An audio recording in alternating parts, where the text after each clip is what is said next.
Hola, ¿cómo estás? Soy Efren González, soy médico y el día de hoy vamos a discutir un tema fascinante de endocrinología que es el prolactinoma. Para comenzar, la definición de este tipo de tumor es la siguiente. Los prolactinomas son tumores intracelares, neuroendocrinos comunes, generalmente benignos de la hipófisis anterior. Justo estos tumores son derivados de las células productoras de prolactina, que estas células también se conocen como células lactótrofas. Los síntomas se deben a la hiperprolactinemia y o efecto de masa. Hablando acerca de la epidemiología, tenemos que resaltar que es más común en mujeres de edad reproductiva de entre 20 a 50 años de edad y hay un pico de incidencia particularmente a los 30 años. El prolactinoma representa el tumor de la adenohipófisis, o sea, de la pituitaria anterior, porque hay que recordar que se divide en anterior y posterior. La posterior es la neurohipófisis y la anterior es la adenohipófisis. Pues bueno, el tumor más frecuente de la adenohipófisis es un prolactinoma, que representa el 40 al 50% de todos los adenomas de esta sección de la pituitaria. Y los pacientes masculinos son relativamente raros. La enfermedad en sí tarda más en diagnosticarse, ya que algunos de los síntomas o de la clínica no se presentan. Acerca de la etiología hay dos grandes grupos y es que o la etiología puede ser familiar, sobre todo asociado a una enfermedad genética y mutaciones particulares, o puede ser esporádico. De estas dos, la vía esporádica es la más frecuente de todas. Pero empecemos hablando acerca de aquellos prolactinomas en un contexto familiar. Y este grupo es familiar porque es común, al ser enfermedades genéticas, que varias personas en distintas jerarquías del árbol genealógico estén afectados con este tipo de enfermedades. De todas estas, la que yo resaltaría más es la neoplasia endocrina múltiple tipo 1, en donde está mutado el gen de la menina, que se conoce como MEN1. Asimismo, hay otros como puede ser el síndrome FIPA, que significa por sus siglas en inglés Familial Isolated Pituitary Adenomas, ¿no?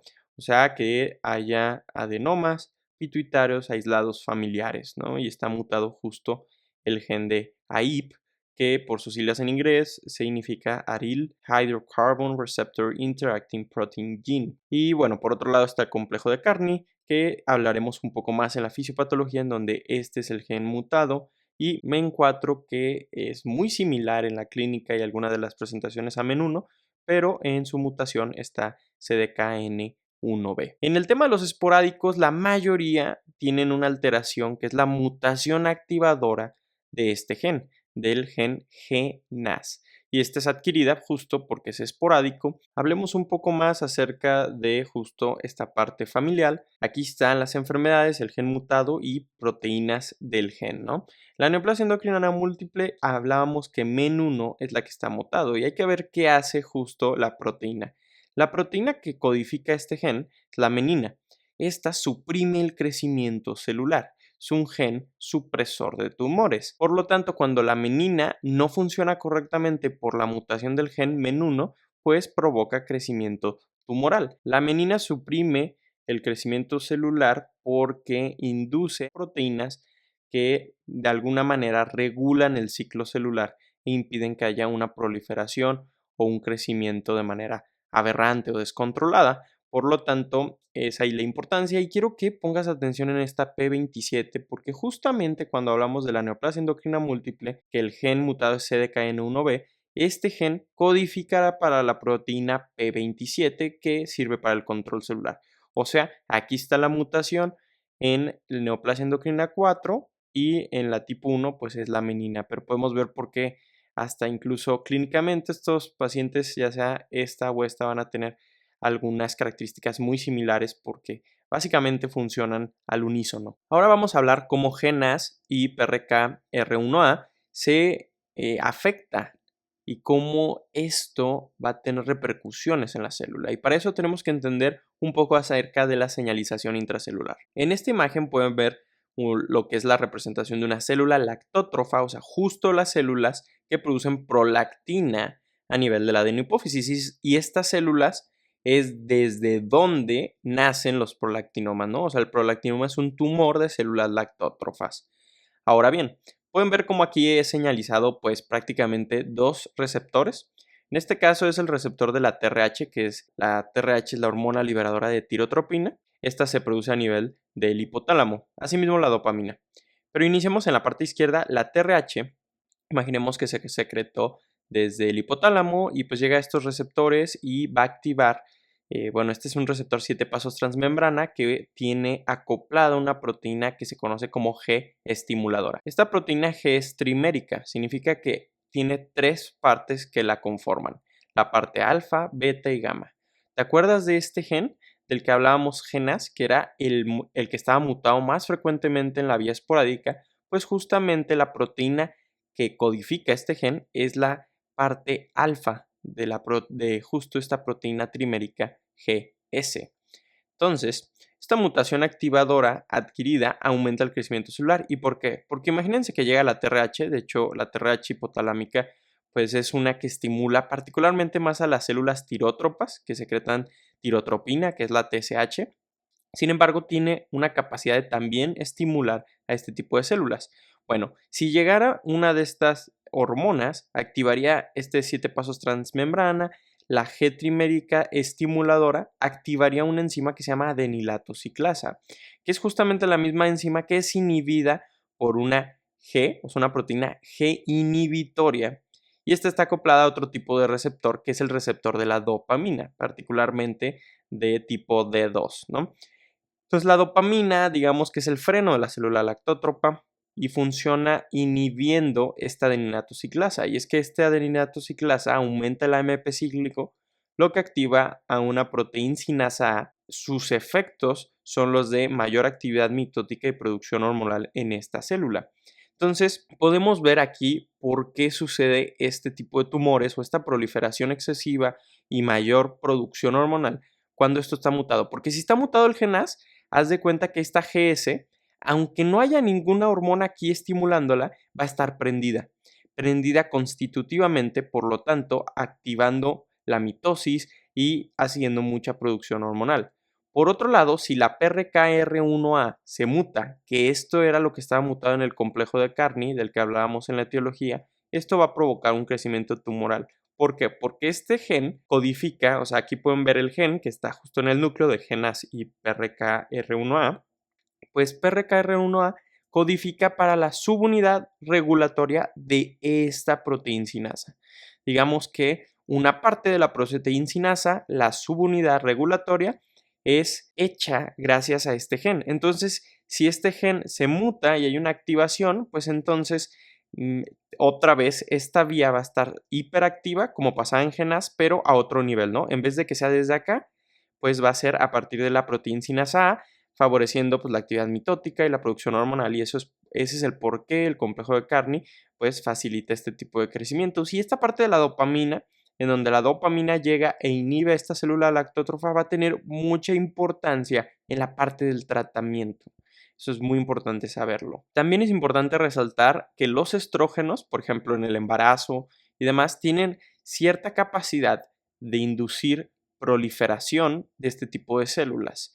Estos estrógenos no tienen receptores, digamos, en la membrana celular, de hecho son dentro de la célula, porque los estrógenos, al ser derivados de lípidos, pueden pasar esta membrana y hacer sus acciones. Pero es importante también saberlo, y tiene sentido también que las mujeres, que obviamente tienen más estrógenos que los hombres, van a tener más predisposición a este tipo de tumores. Muy bien, ya les expliqué múltiples causas genéticas, tanto esporádicas como heredadas, que podrían facilitar que se haga un prolactinoma. Este prolactinoma, ¿qué va a secretar? Prolactina en grandes cantidades, y la prolactina en general va a hacer dos efectos que vamos a ver cómo tiene esto que ver con el tema de la clínica.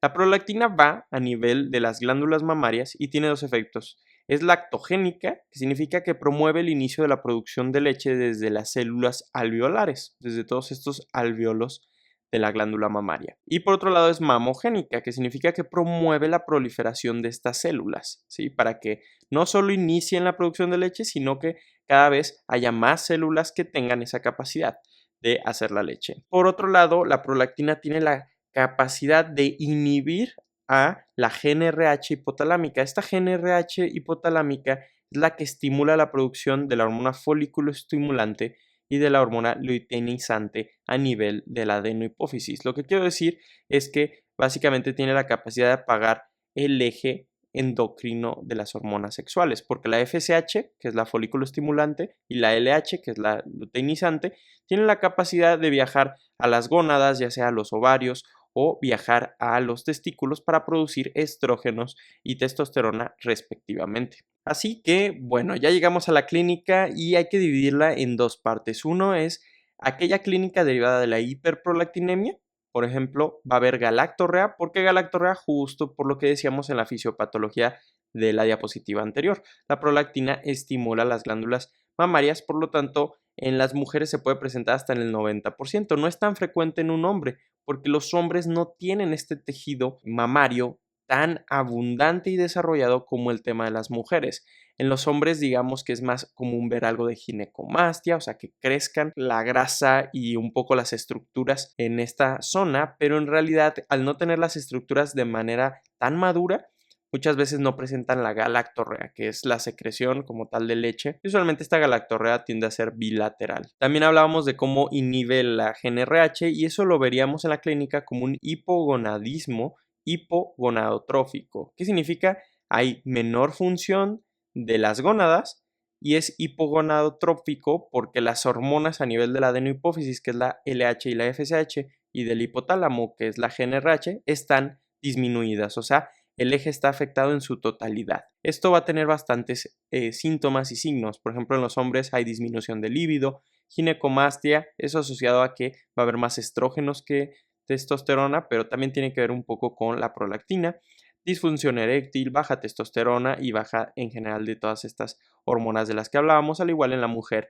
Y en la mujer también puede tener sangrado uterino anormal, amenorrea, infertilidad o disminución de los estrógenos con todas sus características o complicaciones, ¿no? Como mayor riesgo a osteoporosis o resequedad genital, etcétera, etcétera. Parte de la clínica, además de la derivada por las hormonas, es el efecto de masa. O sea, como tal, este tumor va a ir creciendo y puede hacer efectos a nivel local anatómicos, porque pues digamos que obviamente el cráneo y las estructuras asociadas a la hipófisis pues no pueden crecer para dar más cupo o espacio a este tumor que está avanzando.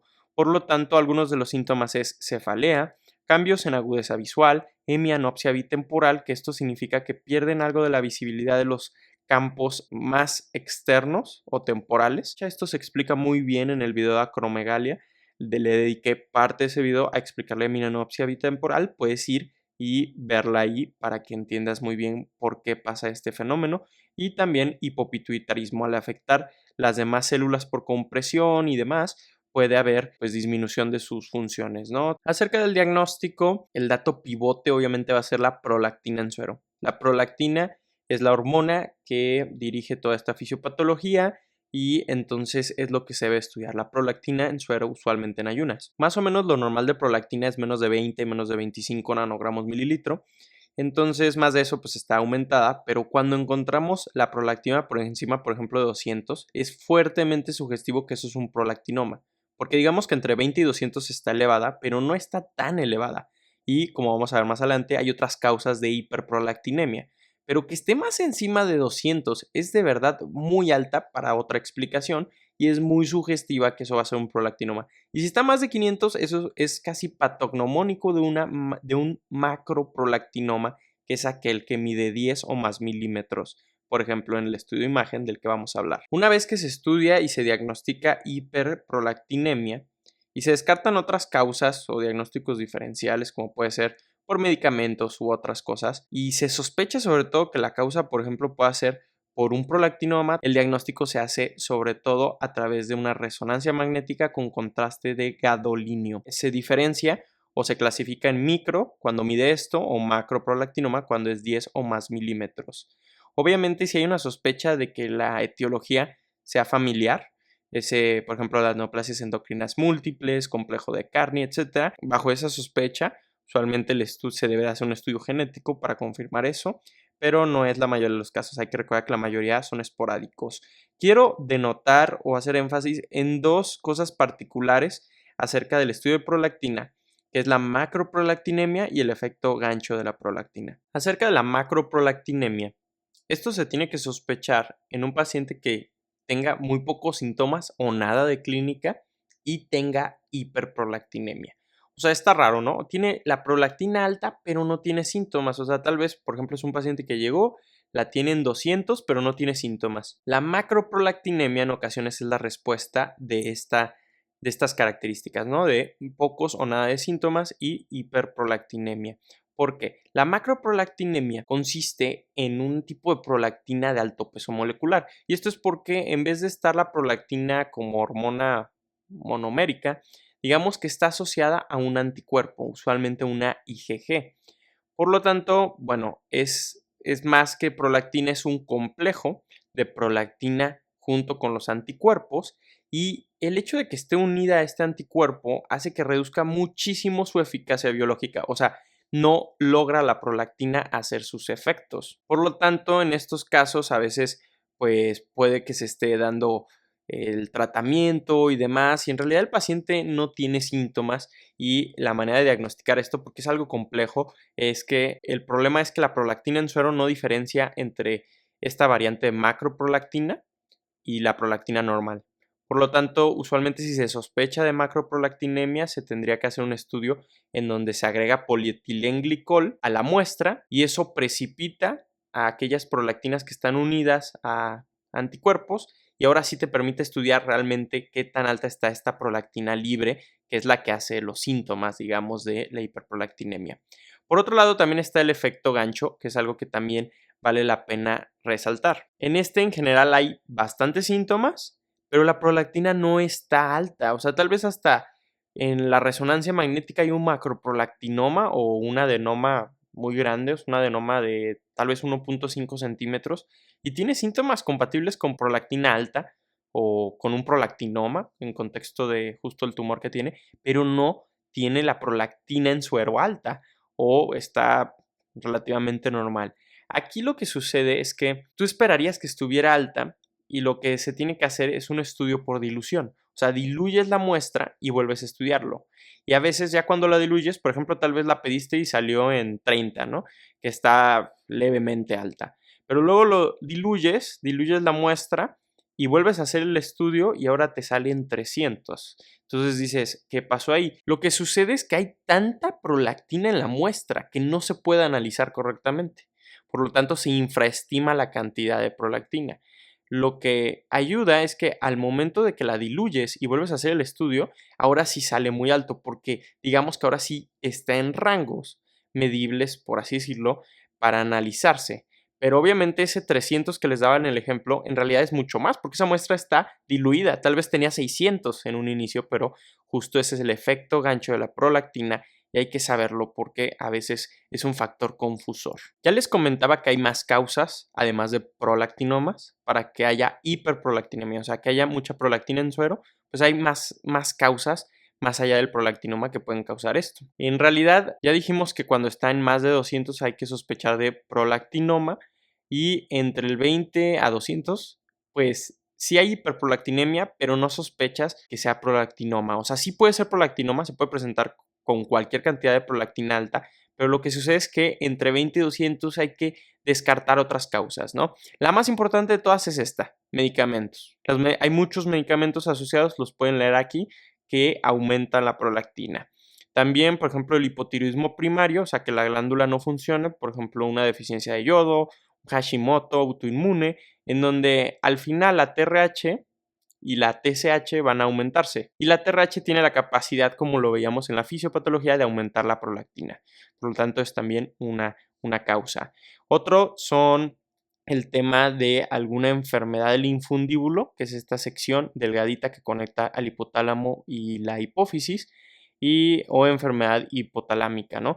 Cualquier enfermedad a nivel de este sitio, la dopamina se hace a nivel del hipotálamo. Ya habíamos platicado de que la dopamina va e inhibe a las células lactótrofas, porque sin ese freno, las células lactótrofas van a funcionar mucho.